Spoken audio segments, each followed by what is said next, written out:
Dear students, आज की इस क्लास में हम बात करने वाले हैं कैश फ्लो स्टेटमेंट के रूल्स जो मैं अप्लाई करता हूं और वर्किंग नोट्स के बारे में। तो बेसिकली हम शुरुआत करते हैं कैश फ्लो स्टेटमेंट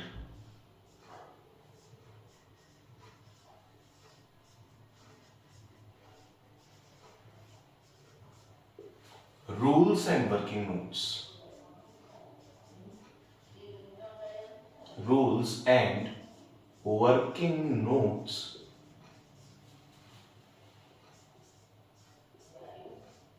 adjustments।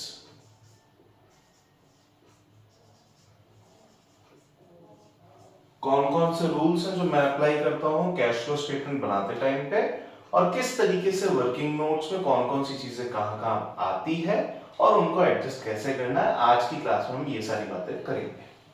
तो सबसे पहले बात करते हैं कौन से ऐसे रूल्स हैं जो मैं अप्लाई करता हूं कैश फ्लो स्टेटमेंट बनाते time. So here it is rule 1, friend enemy rule.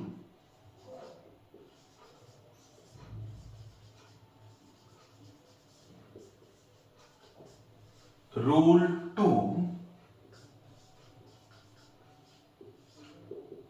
Entry exit rule.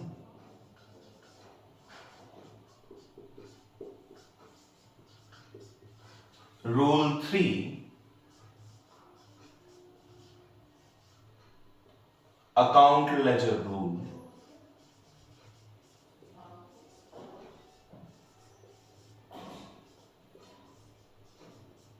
And rule 4, outside item rule.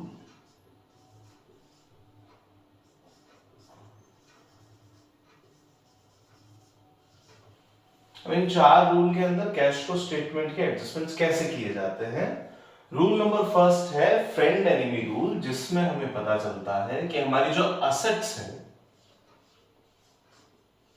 वो एनिमीज हैं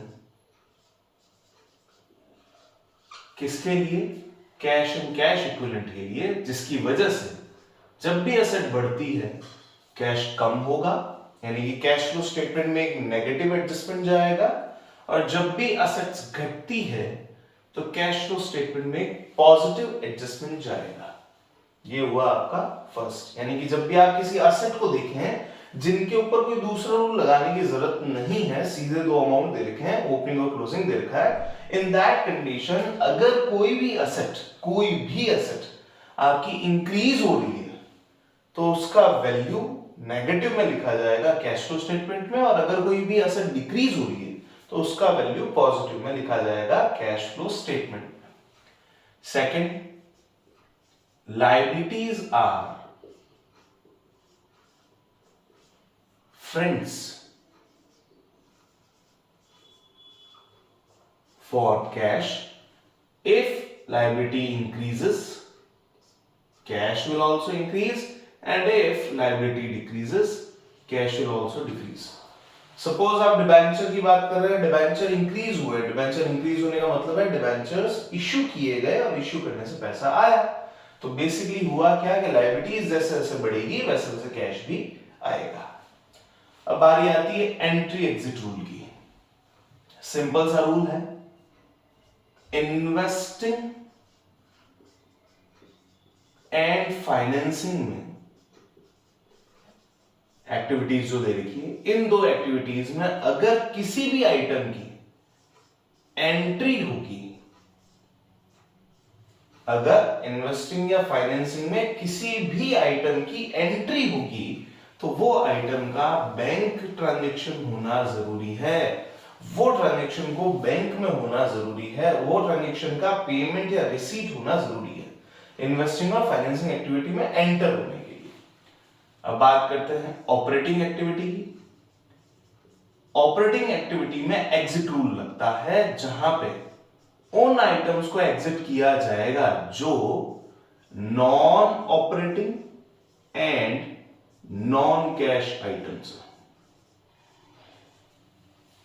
वो सारे आइटम जो नॉन ऑपरेटिंग या नॉन कैश आइटम की कैटेगरी में आते हैं, उन सारे आइटम्स को ऑपरेटिंग एक्टिविटी में से बाहर निकाला जाएगा। ये एंट्री एग्जिट रूल है।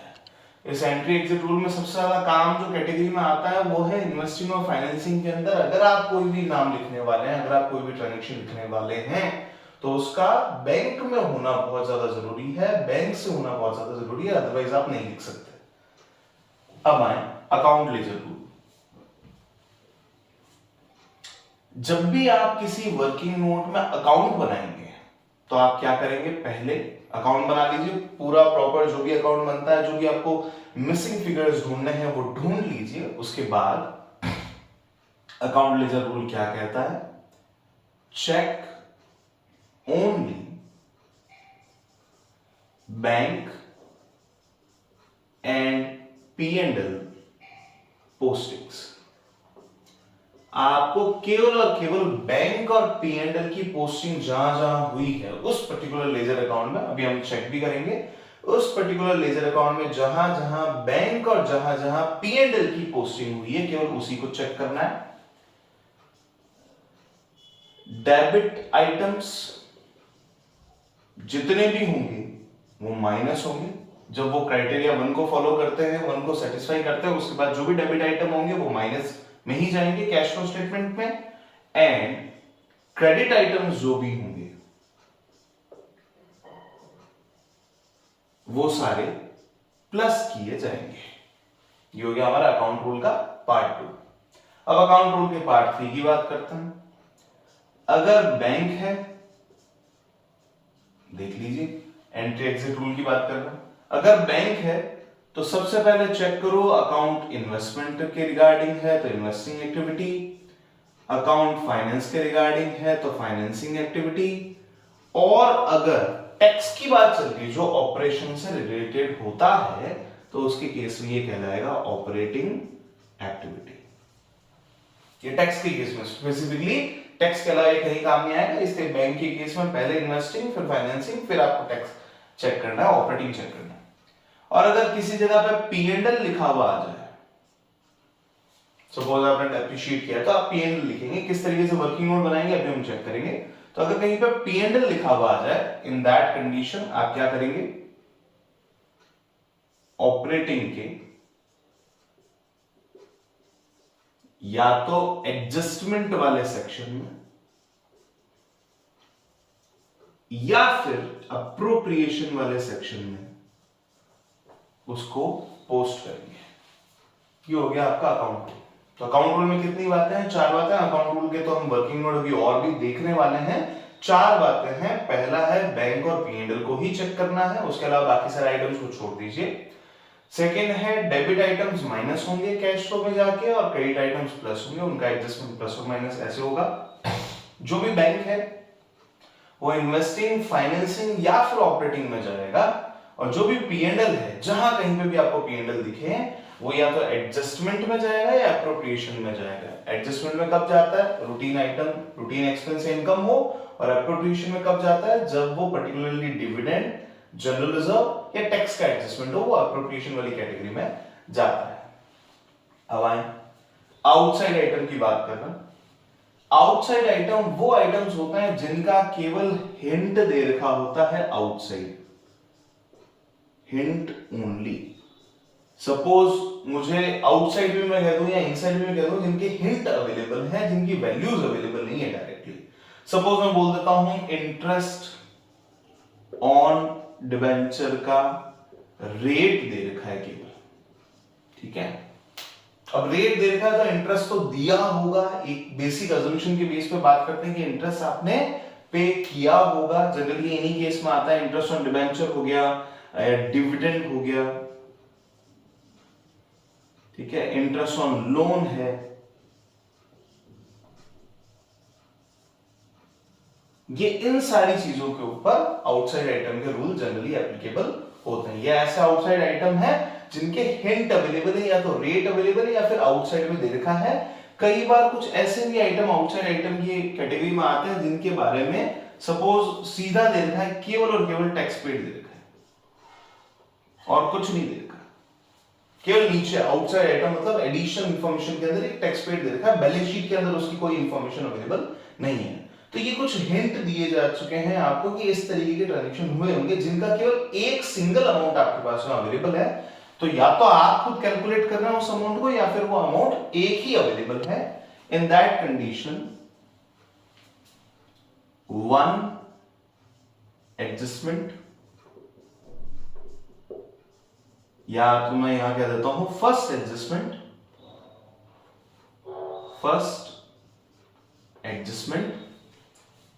अगर प्लस या माइनस है देन सेकेंड एडजस्टमेंट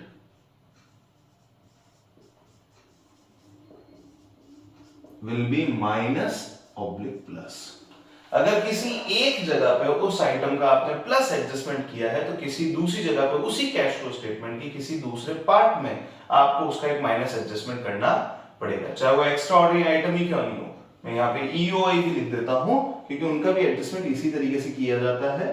अगर आपके ईओआई का सेटलमेंट भी आ जाए तो ये इसी तरीके से होगा। तो बात क्या बनी यहाँ पे कि अगर आपका फर्स्ट एडजस्टमेंट प्लस है तो सेकंड एडजस्टमेंट माइनस होगा, और अगर आपका फर्स्ट एडजस्टमेंट माइनस है तो सेकंड एडजस्टमेंट प्लस होगा। ये हो गए मेरे 4 तरीके के रूल जो मैं हमेशा अप्लाई करता हूं और मेरी कैश फ्लो स्टेटमेंट में कभी प्रॉब्लम नहीं आएगी।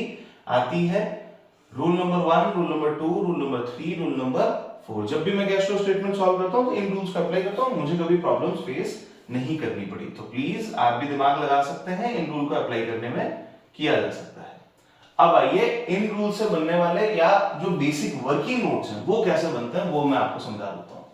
तो मैं यहां पे दे रहा हूं वर्किंग नोट नंबर 1। यहां मैं बेसिकली आपसे बात करने वाला हूं प्रोविजन फॉर टैक्स के वर्किंग नोट की। Check this, provision for tax account. It's a liability account. Liability account होने की वजह से क्रेडिट साइड का ये आइटम है, इसका बैलेंस क्रेडिट में आएगा, बाय बैलेंस बीडी। यहां आ जाएगा टू बैलेंस बीडी। और जब भी आप टैक्स पेड की इंफॉर्मेशन सुनेंगे, टैक्स पेड तो टू बैंक, ब्रैकेट में लिख देता हूं टैक्स पेड, और यहां आ जाएगा बाय टैक्स एक्सपेंस यानी कि P&L टैक्स एक्सपेंस। ये ऑलमोस्ट फिक्स डेटाज हैं जो आपके इस अकाउंट में आने वाले हैं। Once the account is done please make sure कि आप 2 लाइंस के बेसिस पे इसको क्लोज करें। तो ये हो गया। अब बारी आती कौन सा रूल लगेगा। सीधी बात है, अगर आपने कोई अकाउंट बना लिया है तो अकाउंट रूल लगाना है और कुछ भी नहीं लगाना है। तो हम बात करते हैं अकाउंट रूल की। अकाउंट रूल में सबसे पहली बात, check only bank and P&L। तो बैंक और P&L के अलावा जो भी है उनको आपको छोड़ देना है, उनको दिमाग नहीं लगाना है। दूसरा, डेबिट आइटम माइनस होंगे, क्रेडिट आइटम प्लस होंगे। तो ये आइटम का जो अमाउंट होगा वो माइनस में जाएगा कैश फ्लो स्टेटमेंट में, और ये आइटम का जो अमाउंट होगा वो प्लस में जाएगा। अब जाएगा कहां ये देख लेते हैं। नंबर 3, बैंक जो है वो या तो इन्वेस्टिंग या फाइनेंसिंग या ऑपरेटिंग में जाएगा। देखिए ये जो पॉइंट है प्रोविजन फॉर टैक्स, ये ऑपरेशन से रिलेटेड है, तो ये जाएगा ऑपरेटिंग एक्टिविटी के अंदर टैक्स पेड में। ये जाएगा ऑपरेटिंग एक्टिविटी के टैक्स पेड सेक्शन में। और ये जो टैक्स एक्सपेंस है ये जाएगा ऑपरेटिंग के एप्रोप्रिएशन वाले सेक्शन में, जहां एप्रोप्रिएशन एंड टैक्स की बात की जाती है उस सेक्शन में ये वाला अमाउंट जो है वो जाएगा। ऐसे करके आपको एडजस्टमेंट करना है। अब आए working note number 2, fixed asset account.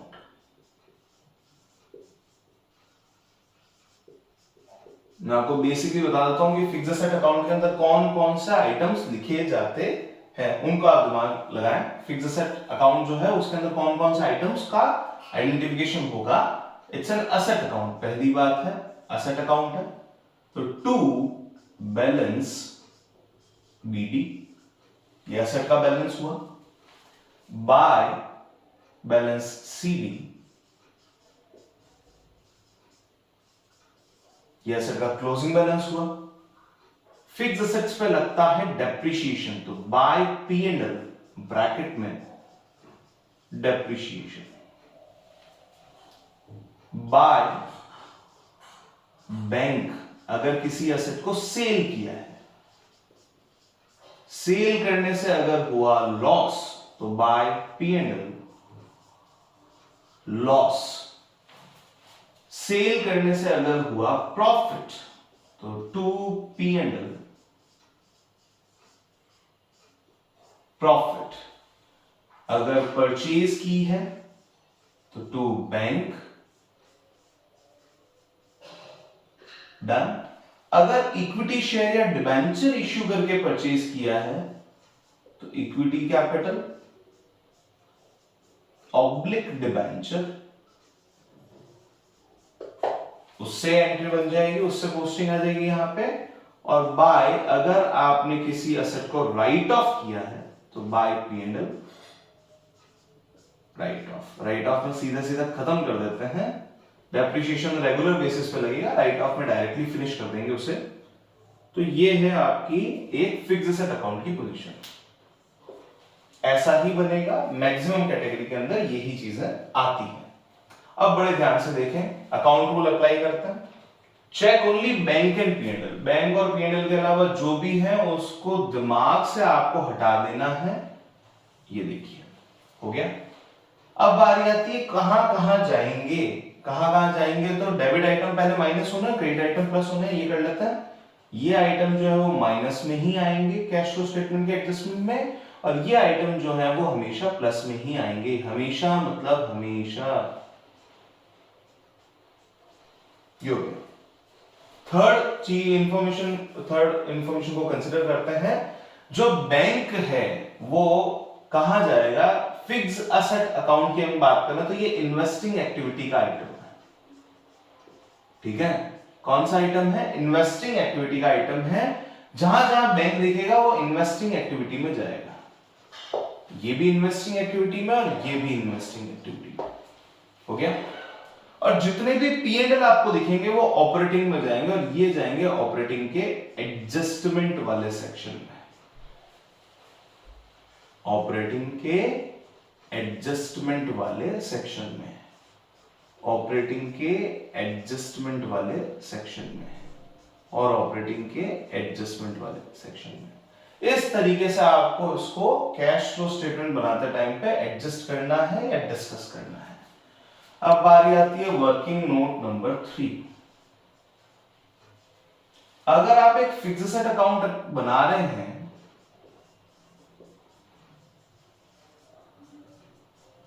और साथ ही साथ में आपका provision for depreciation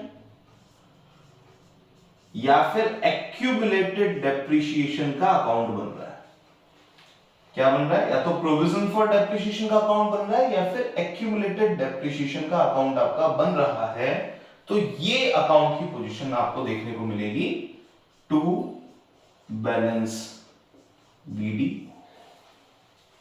by balance CD। आप एक लाइन एक्स्ट्रा रख सकते हैं इस अकाउंट के लिए, प्रोविजन फॉर डेप्रिसिएशन या accumulated depreciation by balance BD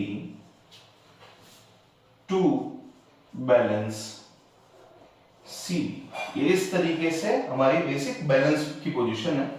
जैसे ही किसी एसेट को सेल किया जाता है, जिस भी कंडीशन में, जिस भी पॉइंट पे किसी भी एसेट को सेल किया जाता है, उसका accumulated depreciation fixed asset account में ट्रांसफर करते हैं, फिक्स्ड एसेट अकाउंट। जिस भी एसेट को आप सेल करेंगे उसका depreciation provision for depreciation account से फिक्स्ड अकाउंट में ट्रांसफर किया जाएगा बाय फिक्स्ड एसेट अकाउंट, ठीक है। जिस भी एसेट को सेल कर रहे हैं, डिस्कार्ड कर रहे हैं, ट्रांसफर कर रहे हैं, जो भी नाम है, जिस भी एसेट को आपने सेल, डिस्कार्ड, ट्रांसफर कुछ भी किया है, उस पे लगा हुआ accumulated depreciation, accumulated depreciation on transferred asset, जिस भी एसेट को आप ट्रांसफर कर रहे हैं उसका टोटल डेप्रिसिएशन जो भी आज तक लगा है वो यहां पे कंसीडर किया जाएगा बाय बैंक सेल की वैल्यू टू बैंक परचेज की वैल्यू, सेल पे हुआ प्रॉफिट तो बाय P&L, ब्रैकेट में अगर सेल पे हुआ लॉस इस तरफ आएगा लॉस, तो बाय P&L लॉस, और अगर प्रॉफिट हुआ है तो टू P&L प्रॉफिट।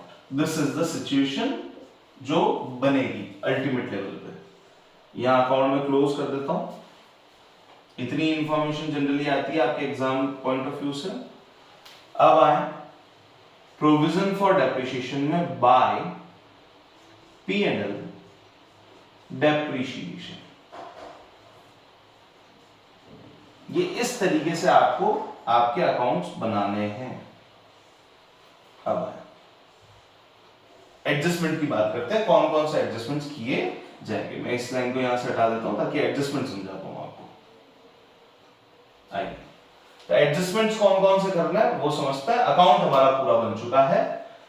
पहले एडजस्टमेंट की बात समझे, वही अकाउंट रूल का अप्लाई करना है। Check only bank and P&L। ये बैंक P&L नहीं है, ये बैंक P&L नहीं है, ये भी बैंक P&L नहीं है। बैंक है, P&L है, ये नहीं है और ये नहीं है। अब जो बचे हैं वही ट्रांजैक्शंस हमको कंसीडर करना है। ये मैं क्रॉस कर देता हूं, ये मैं क्रॉस कर देता हूं, here again cross cross and this is again cross. In items का कुछ नहीं करना है। कैश फ्लो स्टेटमेंट के अंदर कोई एडजस्टमेंट नहीं होगा। अब आए बैंक, फिक्स एसेट एक इन्वेस्टिंग एक्टिविटी का आइटम है तो बैंक जाएंगे, डेबिट आइटम है तो माइनस, और जाएगा ये इन्वेस्टिंग एक्टिविटी के अंदर। P&L माइनस होगा ऑपरेटिंग एक्टिविटी के अंदर, एडजस्टमेंट वाले सेक्शन में माइनस किया जाएगा। यहां बैलेंस सीडी, इस बैलेंस सीडी का भी कुछ नहीं करना है, छोड़ दीजिए इसे भी। बैंक प्लस होगा इन्वेस्टिंग एक्टिविटी के अंदर, P&L लॉस प्लस होगा ऑपरेटिंग एक्टिविटी के अंदर। जो भी अमाउंट यहां पे आएगा वो वहां जाके एडजस्ट होगा। ये P&L डेप्रिसिएशन अगेन प्लस होगा ऑपरेटिंग एक्टिविटी के अंदर, ऑपरेटिंग के एडजस्टमेंट वाले सेक्शन में। इस तरीके से आप फिक्स एसेट अकाउंट बना सकते हैं जब बेसिक अकाउंट हो वो, और जब प्रोविजन फॉर डेप्रिसिएशन का अकाउंट भी बने साथ में तो इस तरीके से किया जा सकता है। अब आउटसाइड आइटम की बात करते हैं। आउटसाइड आइटम में एक मैं आपके वर्किंग नोट जरूर यहां पे समझा देता हूं। Working note number 4, interest on debenture. ठीक है, या आपको दे रखा है, क्वेश्चन नहीं दे रखा है, या तो आपने कैलकुलेशन कर ली है इंटरेस्ट ऑन डिबेंचर की depending upon your assumption, debenture issue कब किए गए या डिबेंचर रिडीम कब किए गए, जो भी अजम्पशन है वो आप लगा सकते हैं। इंटरेस्ट ऑन डिबेंचर की केस में सपोज एक वर्ड आ जाता है, मैं देता हूं outside item, interest on debenture paid ₹50,000। अगर ये इंफॉर्मेशन आपके पास अवेलेबल है, इसके अलावा कोई और इंफॉर्मेशन नहीं है, ये भी एडिशनल इंफॉर्मेशन अगर आई है तो आप क्या करेंगे, फाइनेंसिंग एक्टिविटी में माइनस, तो इमीडिएटली ऑपरेटिंग के एडजस्टमेंट में प्लस। आउटसाइड आइटम का मैं आपको बता चुका हूं कि दो एडजस्टमेंट होते हैं, दो इक्वल लेवल के एडजस्टमेंट्स किए जाते हैं। तो पहला क्या हो गया, फाइनेंसिंग में माइनस, क्योंकि इंटरेस्ट पेड है और फाइनेंस का आइटम है, और ऑपरेटिंग के अंदर एडजस्टमेंट में लिखा जाएगा इंटरेस्ट का एक्सपेंस। सेम हियर, अगर मैं बोलता हूं केवल दे रखा है आपको टैक्स पेड, प्रोविजन अकाउंट नहीं है, केवल टैक्स पेड दे रखा है ₹60,000, तो आप क्या करेंगे, ऑपरेटिंग के टैक्स पेड वाले सेक्शन में जाएंगे, वहां करेंगे माइनस, और ऑपरेटिंग के ही एप्रोप्रिएशन वाले सेक्शन में जाएंगे, वहां करेंगे टैक्स एक्सपेंस प्लस। तो इस तरीके से आपको कैश फ्लो स्टेटमेंट के एडजस्टमेंट्स को कंसीडर करना चाहिए। मेरा तरीका यह है, हो सकता है आपके पास में एक बेटर तरीका, बेटर ऑप्शन अवेलेबल हो, सारे ऑप्शंस करेक्ट हैं, उसमें कोई इश्यू नहीं है। एग्जाम में आपको कैसे करना चाहिए, मैं इस तरीके से जाता हूं, ये 4 रूल मैं अप्लाई करता हूं, और साथ ही साथ में वर्किंग नोट्स इस तरीके से बनाए जाते हैं। Even you can try these things और उसके बाद में आपके कैश फ्लो स्टेटमेंट भी बहुत अच्छे तरीके से सॉल्व होने लग जाएंगे. Okay then, thank you so much for this particular video watching. Thank you.